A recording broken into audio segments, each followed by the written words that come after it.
wait, we didn't start Instagram. All right, we're live. We're live on Facebook. Insta, we're coming for you. Okay. Let's see here. Okay, we're live. We're live. We're going to let some people jump on here. Apparently, I'm not supposed to start right away. No, you have to give some lingering time. Linger. Just linger a bit. Linger. You need to linger. I'm not familiar with lingering. I know. Linger. Just let it be for a second. Let people get on. You can't just be push start and then, now you start talking. People going to miss what you're saying. Linger a bit. Sit a spell. It'll be all right. We're starting Instagram. That's what we're doing. This is the productive part. Okay, make a comment if you're watching so I know that people are watching. There are 14 people watching. Okay, so make a comment and then I can know you're watching and I can feel better about my life if there's somebody here and I'm not just talking into a camera on top of my desk. All right. Monique is... They changed the interface of Instagram. I really don't even know what to do with this. Oh, we're doing okay. Hey, Rachel. Hey, Alyssa. Monique's not feeling too well tonight, so you're stuck with the substitute teacher again. I'm sorry, friends. I'm not going to be here, though. I'm so confused. There have been so many things. Instagram, Jill, I feel better about your life. Oh, good. Thank you, Jill. I appreciate it. So, yeah, play for Monique. She's not been feeling good the last couple of days, but she's been trying to push through things. We've got a big weekend this weekend because we're hosting. We're not only speaking at the Discipleship Begins at Home conference, we are hosting it. So it is going to be a big weekend for us. And I think that today is the last day to register for the conference. Yeah, and we're starting to get more and more reports of people writing in and saying that Facebook no longer notifies them about our content. And I think, we just want to... Facebook. No, this isn't Facebook. This is Instagram. You can keep talking. I'm talking to Instagram. Well, we both can't talk at the same time. I guess that would be a little odd. Here you go. We're in the same room. All right. No, We're still making dinner over here. They're negotiating the biscuit. No, it literally takes about 20 minutes. All right. I know, it's in there. Okay. All right, people. Look, this is just this week, the family meeting is brought to you by real life. And this is real life. I don't feel good. And I am only going to be on here for a little while so that I can eat and then go and lay down. Edwin says, what's on my mind? Food. I'm really hungry right now. But try not to eat that bag of chips in the cabinet.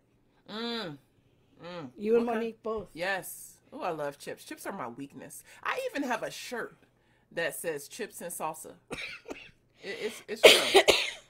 All right. Yeah, see, some people are saying they didn't get any Facebook notifications. Yeah, Facebook. I'm telling you, I was removed from the YouTube, our YouTube channel.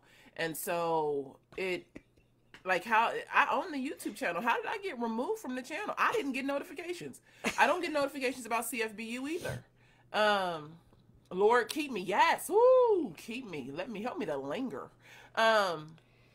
Anyway, I am now leaving. You guys, thank you so much for your support and your kind words. We've received a couple of notes this week with such kind words. Yeah. But yes, I have to tap out tonight. And so I'm leaving you in good hands. Or, so-so hands. She all right. I'm leaving you in so-so hands. Thank you very much for taking over and not having us have to cancel. But yeah, I gotta go. Okay. I'll do my best. So if you guys... She got some good stuff to talk to y'all about. She's so like thoughtful and processed out. I just am kind of like, what are we going to talk about? It's 3 minutes before we're supposed to log on. Oh, well. All right, you guys. Bye. All right. So if you want to talk about anything in particular, be sure to just put that in the comments. Maybe I'll get in the comments and moderate. Oh, you're on my computer. I can't do that. And you're on my phone. Bye. Yeah, that won't work. I got her phone. I got everything. Okay. So I'm going to put in the... Oh, I can't do that. Oh, bummer. I was going to post a picture in the comments on Facebook, but apparently you can't do that. Oh, that really throws a wrench in my plan. Okay. Well, we'll just have to do our best here. All right. So if you have any questions about the ministry, or I thought this was Monique's bedroom. Yeah, how is she going to rest? I don't know. Maybe she'll go lay in Emily's room or something for a little while. Hey, Joe. Glad to see everybody on here tonight. Okay, so I've been kind of tracking a lot of news this week, and I'm the person who fields all of the inbox questions on Center for Biblical Unity social media, or on specifically on Facebook. We have someone else who does it on Instagram, but I do check those occasionally. And was getting a lot of questions about what in the world is happening with Kevin DeYoung. And so I thought I would just do that a few minutes and cover that. I made a post earlier today on Facebook. So if you go back in the Facebook timeline from earlier today, I made a timeline about the Kevin DeYoung situation. But I do want to give a little bit more context to what's been happening with him. So Kevin DeYoung is, I would call him kind of what I would call a big Eva guy. You know, he writes for the Gospel Coalition pretty regularly. He's published some books.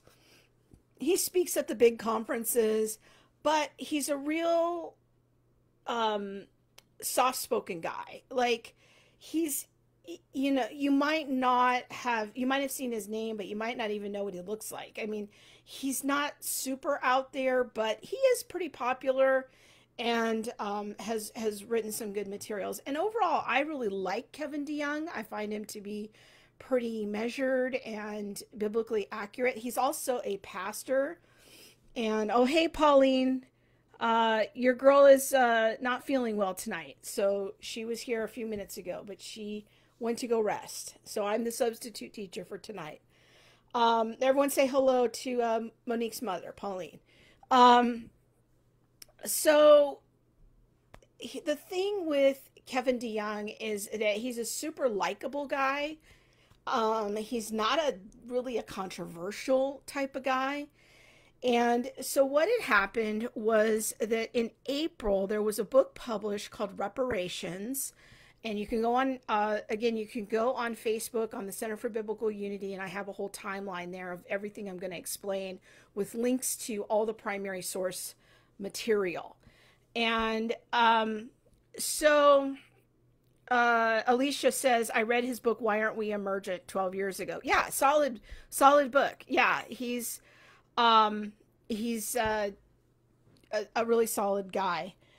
So in April of this year, a guy named Duke Kwan and Greg Thompson published a book called Reparations. And it's a pretty, I would call it critical race theory influenced book, and liberation with a dash of liberation theology. And I haven't read the book, but from what I've read about the book on reviews and in Amazon, it's pretty clear that that's their come from as the authors. So that was published in April 2021. Then Kevin DeYoung, I think he published a review of the book, let's see here, on April 22nd of this year. So in the same month as the book came out, he published a review on the Gospel Coalition website. And it was a pretty long review. Edwin, I can't with Duke. Yeah, I'm a little impatient with him as well. But, you know, I pray for him. And I pray for myself that I would have patience with him. And so Kevin DeYoung publishes a review of the book. And I've read the review. You can, again, I have it linked on the Center for Biblical Unity page, and you can read it. I felt like it was pretty measured in tone and everything. Well, then what happened this week is that the authors, Kwan and Thompson, wrote a review of a response to the review. So it's getting complicated. So there was the book, then there was a review of the book. Now there's a response to the review. And what's interesting about it is, I could tell they were trying to be charitable about it, but this is sort of a key quote from that. And it's really their critique of Young is largely, if I might summarize it, I'm going to try to be as accurate and fair as I can. I would say their critique is that they perceive that Kevin DeYoung is just centering whiteness, and that his critique is largely based on him being white. And so there's a key quote in their response. It says, "Put most simply, our view is this. While Reverend DeYoung's subtitle indicates he believes his review to be an expression of a theological project, we believe his review actually to be expressive of a cultural project that seeks perennially to justify itself on theological grounds. And that theological project is one inelegant and highly disturbing phrase. That cultural project is, in one inelegant and highly disturbing phrase, white supremacy." So they see his critique, his theological critique, as really being an expression of white supremacy. Oh boy. So this is a very interesting situation then, because Kevin DeYoung is really part of, like I said at the top, the whole big Eva machine. And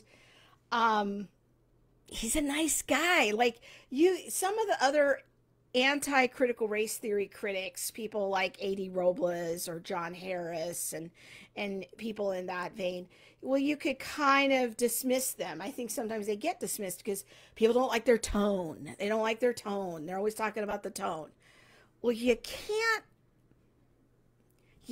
really say that about Kevin DeYoung. Like, he's Mr. Nice Guy. And so I think what this begins to surface, and I'm hoping that people will begin to understand, is that this is actually not a conversation about race or about tone. This is really a conversation about ideology. And this is what we have to understand, is that people think that this is a conversation about race. It's actually not. It's a conversation about ideology. And so when people say, well, I don't like this critic's tone, and then they try to scapegoat the person because of their tone, well, that's interesting, and we can have that conversation. But really, at the end of the day, they just don't like what the person is saying. And the tone is kind of, irrelevant, in my opinion. And I think there's a biblical case for using a harsh tone. There's a biblical case for engaging someone with gentleness and respect. There's a biblical case for sometimes calling people whitewashed tombs. There's a biblical case for both. And we can have that conversation about when is appropriate and who the audience is and why that's appropriate. And we could talk about all of those things. But I think that too often there is a tendency to engage in like this tone police, and that we don't have to take people seriously in what they say because we don't like their tone. And I think that becomes a distraction. But with Kevin DeYoung, that's not the issue. And I think this is really good. I think this is a blessing, because with Kevin DeYoung, you can't just dismiss him because of his tone. Again, he's Mr. Nice Guy. And so after this review or response to the review was posted, then Twitter kind of blew up for a couple days about it. And there were screen caps and all kind of things circulating. Well, then yesterday, Neil Shenvi posted a summary and response to the whole situation. And I would encourage you, again, to go check out the links to all the primary sources to this in the post that I made on the Center for Biblical Unity Facebook page. Everything I'm talking about is all linked with a timeline there. So you can go check this out for yourself. And I always always encourage you to do your due diligence, be a Berean, check facts, be biblical, establish truth through 2 or 3 witnesses. You know, don't just take my word for it. Go look at the primary sources. Edwin, that's a great comment. I love that. I was a huge tone officer, police officer when I was woke. Yeah, I mean, I think it's interesting that I've noticed that many people in the more critical race theory sympathetic, liberation theology sympathetic crowd, they're okay with a harsh tone, but you know, God forbid anybody else have a harsh tone. So let's see. So then today is a little update. Quan and Thompson actually published part 2 of their rebuttal to Kevin DeYoung. So it's going to continue. I would just like to, I mean, I doubt Kevin DeYoung knows who we are. You know, we're just as Edwin Ramirez says, we're just a little small bag of chips at a bodega. You know, we're at the corner bodega. Like, we are not, you know, the big name people. But I just would want to encourage Kevin DeYoung to not give in to the woke mob. I'm really hoping that Kevin DeYoung will stand strong and that his eyes will be opened to the fact that this isn't about tone, this isn't about race, this is about an ideology. And that basically now we're in a position where theology is going to be critiqued as white supremacy. And I really hope that Kevin DeYoung, I perceive him to be a very intelligent person, a very sharp person, and I would really like to encourage him to stand strong. Like, don't take down the post. Please don't rewrite the post. Don't give into the woke mob. And I want to encourage other people to stand up for Kevin DeYoung. You know, to stand up for the fact that he is just simply offering a very reasonable critique of the theology. He might be getting clobbered by the woke mob, but we need to let him know that we value his voice and that we appreciate, you know, the stand that he's taking. I don't know what kind of heat Kevin DeYoung is taking. I don't know him. I don't know anybody who knows him. But I imagine, because he is more of a high profile person and he is part of the Gospel Coalition and he has been platformed on a lot of big Eva type stages, that he's probably getting some strong pushback behind the scenes, if not even in public, to make alterations. And I just want to encourage all of us to, if you're on Twitter, like, tag him, give him a word of encouragement. If you see him on Facebook, give him a word of encouragement and just let him know, like, not to fold, you know? And yeah, Meg, I agree with you. Kevin DeYoung is humble and gentle and very biblical. I agree. But everything is, I'm hoping what this surfaces, again, is that people will start to have their eyes opened, that this is not a conversation about race, and it is not a conversation about tone. It is a conversation about theology.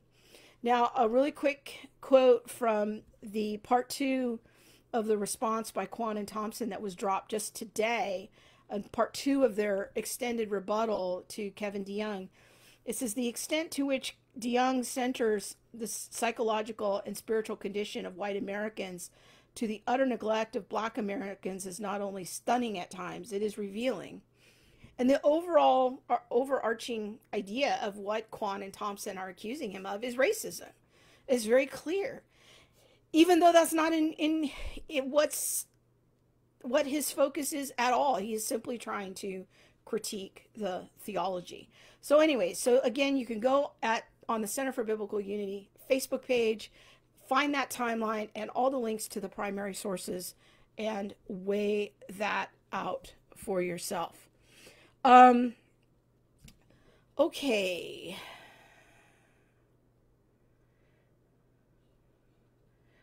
Beverly wants to know, how do you spell Kevin DeYoung's last name? It's D-E and then Young, Y-O-U-N-G. So just like how it sounds. Okay, now just checking the comments. I've been trying to watch them as we go along. All right. So that was kind of issue number one I wanted to give you a heads up about, and something that's been happening this week, and just offer some perspectives. Okay, let me see. All right, the second thing I wanted to talk about is kind of more of an idea that I've been thinking about, and I've had a couple of conversations with influential people in apologetics in the last week, where I've floated this idea, and I feel like it's something that they haven't thought about before. And so I'm going to bring it up here, and for people to begin to consider. I'm hoping other apologists who are watching the stream will think about this as well, and just let me know some thoughts. So just to summarize, and a good place to start is, what is apologetics? I know many of you are very new to what apologetics is. And apologetics is comes from the ancient Greek word apologia, which means, it's a legal term. It's to give a defense. It's a courtroom term. It's a law term. And it's about making your case, marshaling evidence. And so when we think about Paul in the synagogues, as he's going on his missionary journeys, he would go to the synagogue, and he would make his case from the Old Testament that Jesus is the Messiah. And so what I want you to know about that is that making your case and providing evidences for the Christian faith is a deeply biblical idea. We as Christians, we don't believe in what's called fideism. We don't believe in blind faith. We have a faith that is deeply rooted and grounded in evidence and case making, as in a court of law. Okay, so I think it is important to understand that when we are making our case and providing evidences, we see how this works in the New Testament. For example, that the way that the early Christians would make their case was often revolving around evidences for the resurrection of Jesus. You can go look in 1 Corinthians 15, for example, where Paul talks about Jesus dying, being buried, rising again, and that he was seen by eyewitnesses. And this is part of the case making, a core part of the case making in early Christianity. So when we think about the endeavor of apologetics, sometimes it's put forth this way, of this sort of the pre-evangelism project. It is the project that we do when we are engaged in a conversation with a non-Christian to try to remove some obstacles in their way to get them to a conversation where they're willing to hear us on the gospel. Now, we know all of this lurking in the background is that not everybody will listen to us anyway, because humans are sinful, the human heart is sinful, they may disregard our arguments, and all of that is in play. Nevertheless, there is a biblical precedent for making our case, to engage in apologetics. And so we want to be ready to give a reason for the hope that we have, as it says in 1 Peter chapter 3.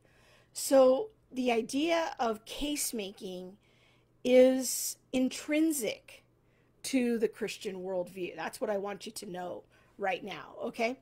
So here's how I think that this intersects with our current cultural moment.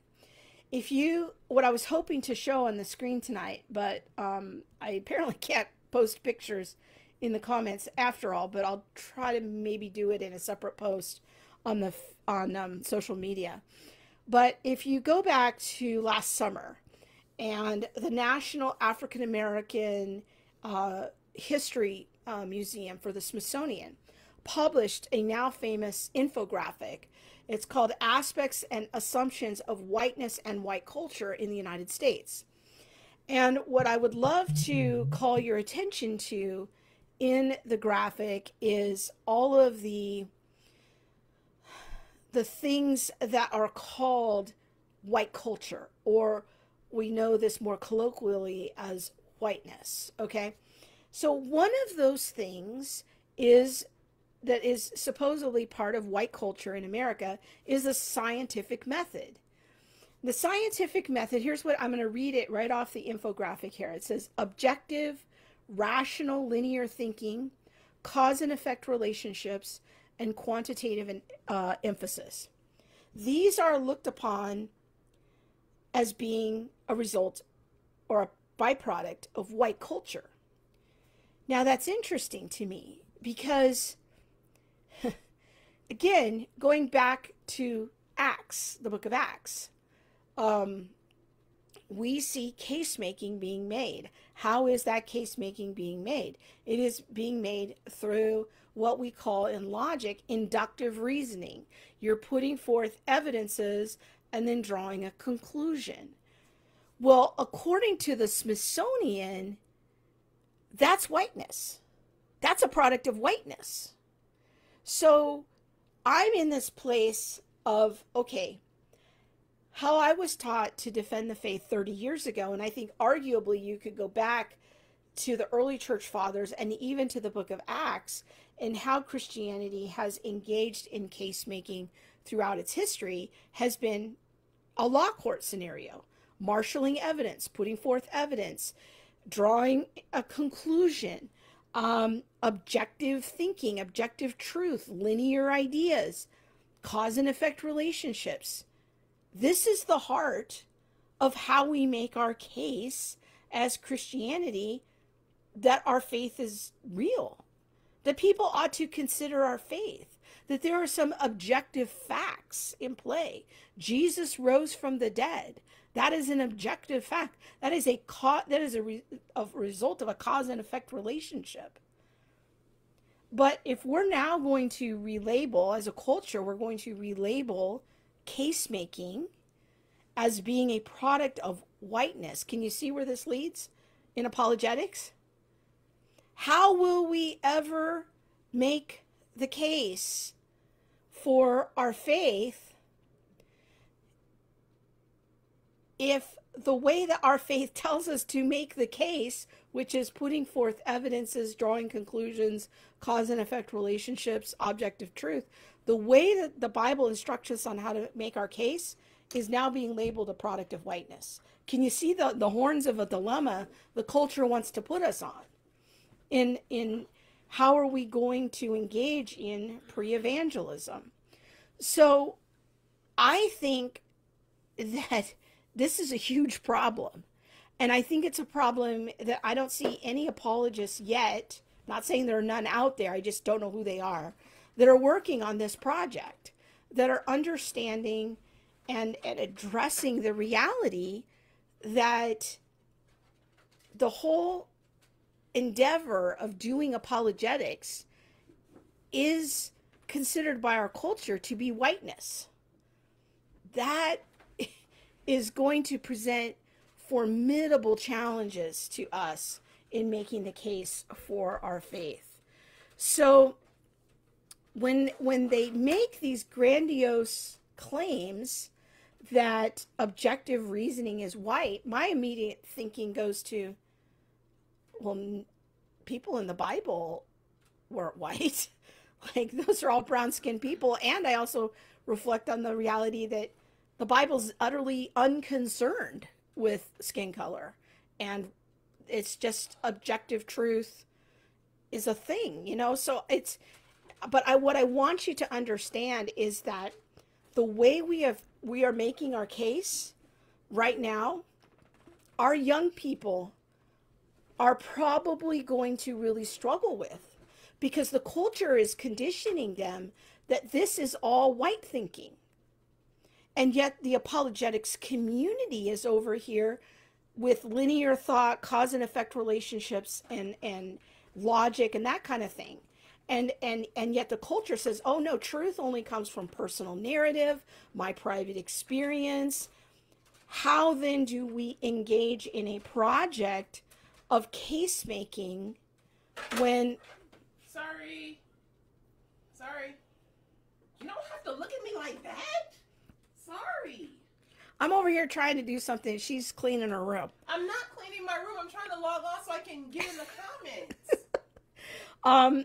So anyways, I'm hoping that you can begin to see the dissonance that is on the horizon. And I don't know how to change that necessarily for apologetics. I don't have that part of the equation thought through of like, hey, do we need to make any shifts, or do we need to start working on this as apologists of how are we going to present our evidences when the culture is disallowing our evidences right at the outset? Like, you can't even engage in the conversation of weighing evidences because everything's just my private experience.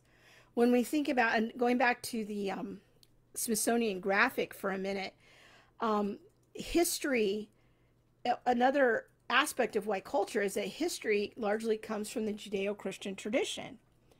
Well, when we categorize the Judeo-Christian tradition as being whiteness, whiteness is not a term of endearment. Like, that is something that is looked upon in our culture as being wicked and the source of evil, pain and suffering. So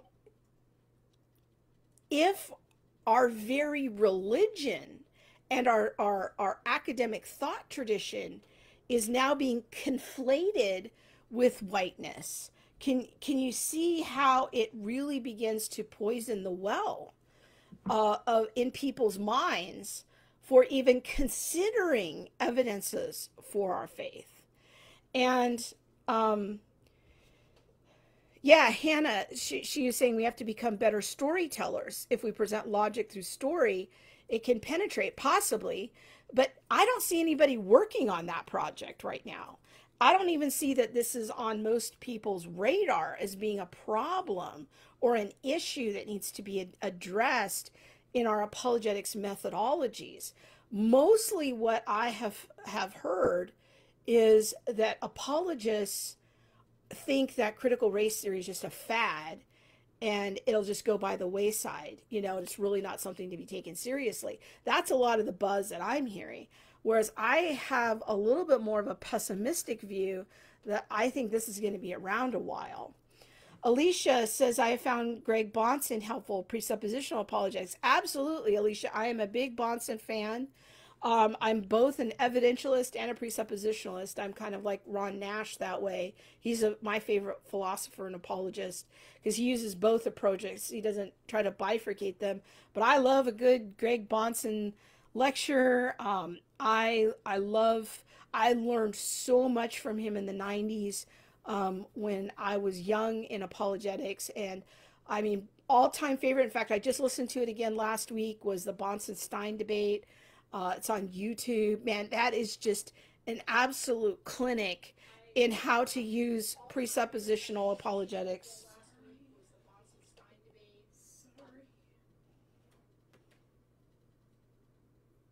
Sorry. So yeah, definitely. It's a good one. I think what I'm not as clear about is when in my conversations with Monique, I used both an evidential approach and a presuppositional approach, and I would shift between the two when we would talk, and she never understood any of my presuppositional arguments. But eventually, I think that those were some of the most compelling. Once it started clicking and she understood the worldview framework, that was actually very helpful to her. So maybe that's something to consider. Going back to the Smithsonian graphic for a minute, there's a couple other things I wanted to highlight real quick. Under the religion section of the graphic, another product of white culture is that Christianity is the norm. Anything other than the Judeo-Christian tradition is foreign, and no tolerance for deviation for a single God concept. So again, by collapsing our faith with whiteness, which is a very negative thing, the setup culturally is that Christianity, at least in its historic form, will be disallowed from the public conversation. And so, yeah, Candy, that is an interesting comment you're making. CRT advocates attempt to use statistics, which would seem to be part of, objective truth, rational linear thinking, though poorly. So I think there's still an underlying value of evidence. Oh, I absolutely think there's an underlying value of evidence. But getting people to understand your evidence or even give it a hearing, I think is going to be challenging. So logic, I can't tell you how many conversations I had with Monique where she told me logic was white thinking. And I tell you, I was so confused by that. I never heard of that. But she saw logic as being mean and kind of violent. And I think that that is going to be a formidable challenge, that we're not dealing with a culture where we're going to get our case making is going to be primarily about evidences at the front end. It's about sorting through all of this like sea of emotions that people are going to be having. And so, there's going to be some bumpy times ahead, but I think people who are engaged in apologetics are going to have to start thinking this through of how we work on our case making.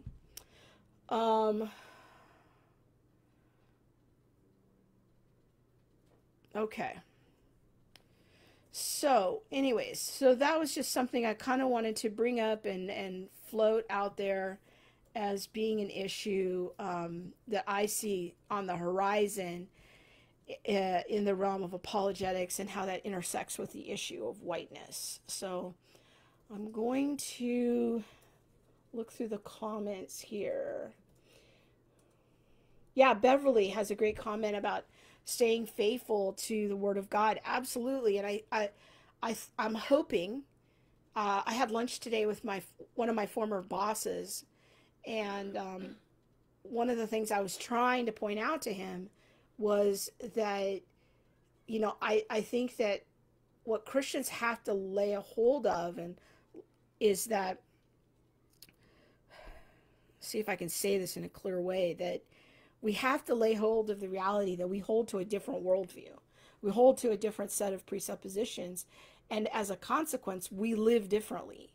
So if our goal is to get along with the culture and blend in and not cause problems, if we're going to hold fast to that biblical truth, Beverly, we have to be absolutely clear about our stand and what we're doing. But case making is a deeply biblical idea. And so the question is how are we going to do that case making in an age where objective truth is seen as evil, logic is seen as mean and violent, cause and effect relationships are seen as white and wicked. There are challenges ahead, and we need to start thinking about how we will defend the faith.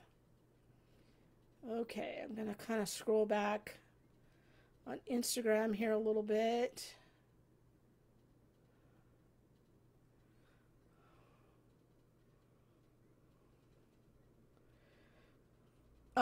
Someone says on Instagram, going back to our discussion about Kevin DeYoung, Kevin won't apologize or get canceled now, will he? Well, he might.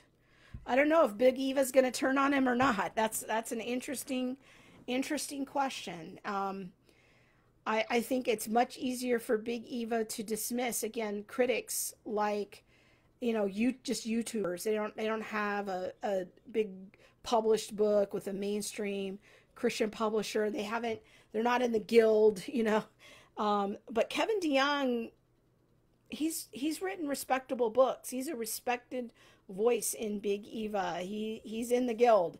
So the fact that he's speaking out is interesting to me. So write him a note of encouragement.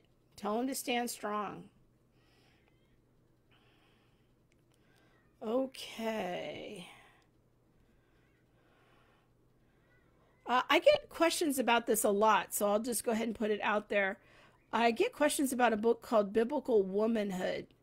I don't know anything about that book. I've never read it, so I don't have an endorsement or a non-endorsement one way or the other. I don't know anything about it. Okay, I think that's all. All right, people. Let me look on Facebook. That's a good comment on Facebook. All right. Do you think the ultimate goal of those behind critical race theory is to dismantle Christianity? I do. I think that is the ultimate goal, and that's why it sometimes drives me insane. The well-meaning Christians think this is a conversation about race. That was the ultimate goal behind Marxism. That's not what this is about. This is, again, I'm going to say it again. This is not a conversation about race. That is not the goal. Critical race theory is one of many of the critical social theories. Go back on Facebook to last week where I posted a whole graphic summarizing critical social theories in one graphic. What you have to lay hold of is that part of the enterprise is not just race. This is not a race conversation. You have to get that out of your mind. And no matter how many people try to tell you, like, critical race theory, if you're against it, you just don't want to talk about race, you don't want to talk about America's past, you're a history denier, you're a truth denier. You just have to hit the ignore button on all of those statements and understand that this actually has nothing to do with race. This is about an ideology, and it's an ideology that is against. Part of the agenda here is that Christianity is one of the oppressors. And part of the goal is to push out historic Christianity. It is to dismantle it. But again, that shouldn't surprise us because the intellectual origins of all this, if we trace the family tree, down to the great-grandfather, is Marxism. And Marxism, its goal was to also dismantle Christianity. So yes, that is part of it. Oh boy. Yeah, I read through the whole thread. I think Beth Moore is very well-meaning and very confused. I think she thinks that critical race theory is a conversation about race. She thinks that a conversation about systemic racism is a conversation about critical race theory. I think she's very well-meaning, but she's highly, highly confused. Okay, we're going live. So I think that hold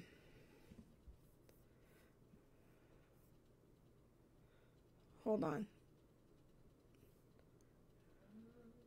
I don't know what to do about Facebook. I'm just going to kill Facebook because I don't know what to do with it.